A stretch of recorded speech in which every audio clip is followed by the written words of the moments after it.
原來咧神蹟奇事咧冇加進咗我哋好多同神嘅關係，反而咧係我哋提醒翻我哋究竟同神嘅關係有幾多咧咁。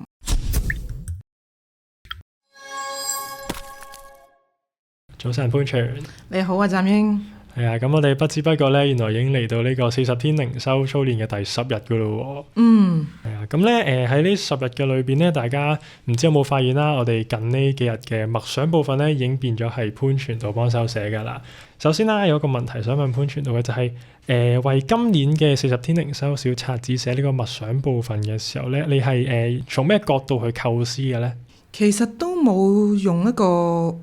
前設去諗好多嘢，通常都係咧反而係自己預備好個心去禱告咯，睇下上帝有啲乜嘢感動喺個內心裏邊，都求神咧將佢想帶出嘅話語啦、信息啦臨到去中間，所以都係祈一禱之後睇下聖靈有咩感動俾我去寫嘅。咁喺今年我哋嘅主題就係十架下與主相遇啦。咁喺呢個即係題目底下，你覺得今年嘅呢個40天靈修操練對於你嚟講有冇啲咩特別嘅意義或者感受咁樣呢？好得意喎！我自己即係負責嗰7篇呢，我都覺得好似有一個好共通嘅主題，都係叫我哋要等候主嘅返嚟，同埋唔好掛慮太多地上嘅事，而專注喺即係屬天嘅事咁樣咯。咁而中間呢，第12天呢，有一個片段對我嚟講係幾深刻嘅，就算呢嗰班以色列人呢，佢經歷過好多嘅神蹟奇事，紅海分開，即係神嘅公羊嗎哪咁，但係最後當佢哋遇到一啲衝擊，摩西遲遲都唔落山嘅時候呢，佢哋都係會選擇去拜金牛犢。原來呢，神蹟奇事呢冇加進咗我哋好多同神嘅關係，反而呢係我哋提醒翻我哋究竟同神嘅關係有幾多呢咁。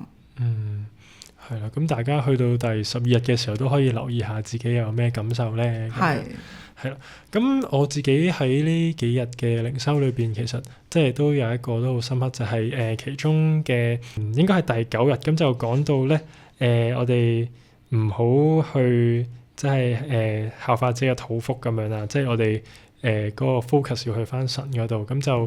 多啲喺生活上啊，即係自己去做決定嘅時候諗下啊，如果係神嘅話，又會點樣做決定咧？咁我呢個最即係我嗰陣時最記得嘅位就係即係佢成日話即係思念者嘅肚腹啊嘛，即係覺得好似成日都好似好肚餓咁樣，係啦，即係好掛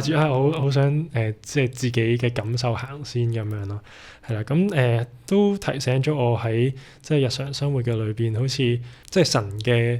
同在都好重要啊！即係好似有啲決定要有神嘅參與一齊先至係好嘅。係啊，我覺得呢個都係一個好好嘅 practice 咯，即係喺每遇到啲咩事嘅時候，都唔好太快用第一個感覺自己想點，問下如果耶穌係我，你估耶穌會點做啦？咁我哋又睇下我哋今個禮拜收到啲咩會眾嘅意見啦。好啊。咁咧呢度有一份就係都係阿鐘去寫嘅，咁佢就係講到咧喺佢嘅靈修裏邊咧，就覺得佢知道保羅去認識耶穌基督啦，就為呢個自保，咁就為主丟棄萬事看作糞土咁樣。咁佢自己喺之前就做過手術安然度過啦，咁心裏邊咧都係對神有好多感激之情，就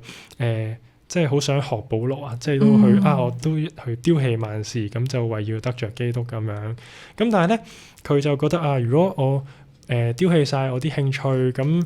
即係畫畫藝術嗰啲，咁其實我得翻睇聖經好似又好悶喎，係咯。咁潘傳道又點睇咧？即係如果我哋一心去即係丟棄晒所有嘢，去為咗尋求神，咁樣聽落去又幾好，但係好似執行上即係同阿鐘一樣啦，可能都會遇到一啲問題，就係好悶，好似好枯燥咁樣就係每日睇聖經冇其他娛樂咁樣。咁唔知潘傳道點睇咧？我諗咧，保羅佢所講即係看萬事如糞土啦，即係甚至乎係丟棄萬事啦。我覺得係一個講緊一個心態上嘅決心啦，同埋一個態度咯。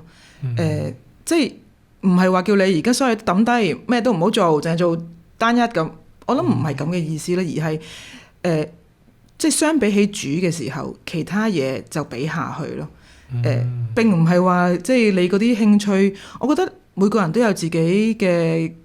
興趣啦，或者恩賜啦、才幹啦，我覺得神都係想我哋 keep 呢啲嘢嘅，因為可能畫畫係阿鐘佢嘅興趣啦，我覺得係可以繼續 keep 嘅，只不過係